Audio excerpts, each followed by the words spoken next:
Neoclassical ballet is the style of 20th-century classical ballet exemplified by the works of George Balanchine. The term neoclassical ballet appears in the 1920s with Sergei Diaghilev's Ballets, Russes. In response to the excesses of romanticism and modernity, it draws on the advanced technique of 19th-century Russian Imperial dance, but strips it of its detailed narrative and heavy theatrical setting. What is left is the dance itself, sophisticated but sleekly modern, retaining the pointe aesthetic, but eschewing the well-upholstered drama and mime of the full-length story ballet. History and development. Neoclassical ballet is a genre of dance that emerged in the 1920s and evolved throughout the 20th century. Artists of many disciplines in the early 1900s began to rebel against the overly dramatized style of the Romantic period. As a result, art returned to a more simplistic style reminiscent of the classical period, except bolder, more assertive and free of distractions.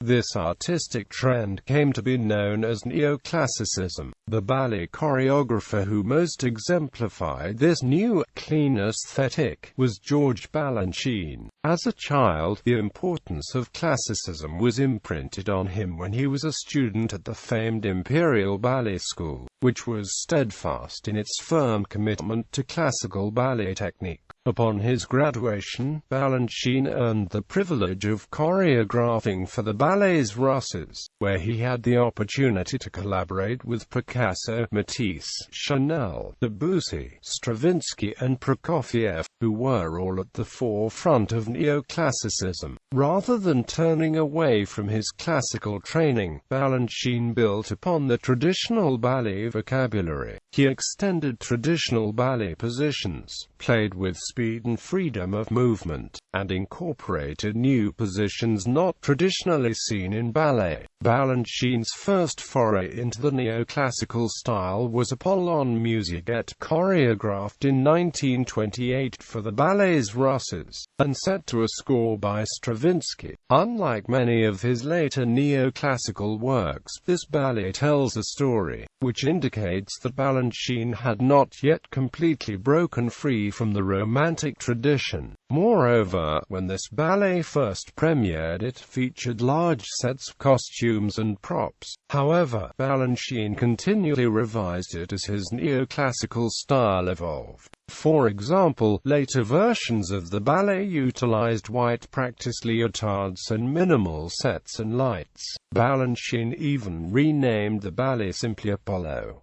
The transformation of Apollo exemplifies Balanchine's transformation as a choreographer. As Balanchine's neoclassical style matured, he produced more plotless, musically driven ballets. Large sets and traditional tutus gave way to clean stages and plain leotards. This simplified external style allowed for the dancer's movement to become the main artistic medium, which is the hallmark of neoclassical ballet. https://www.youtube.com watch v=vzvyhxnu7dy. Balanchine found a home for his neoclassical style in the United States, when Lincoln Kirstein brought him to New York in 1933 to start a ballet company. He famously decided to start a school, where he could train dancers in the style he wanted, and so the School of American Ballet was founded in 1934.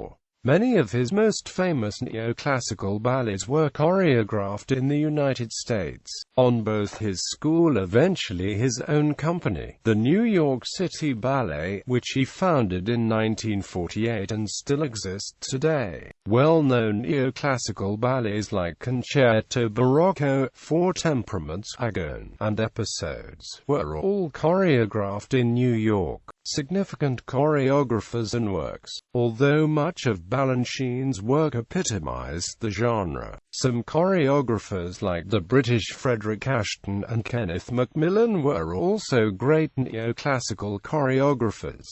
George Balanchine Apollo, The Prodigal Son Serenade, Concerto Barocco, Symphony in C. Agone, Jules Sergei les créatures de Prométhée et le spectre de la rose, l'après-midi d'un fornericaire star suite en blanc.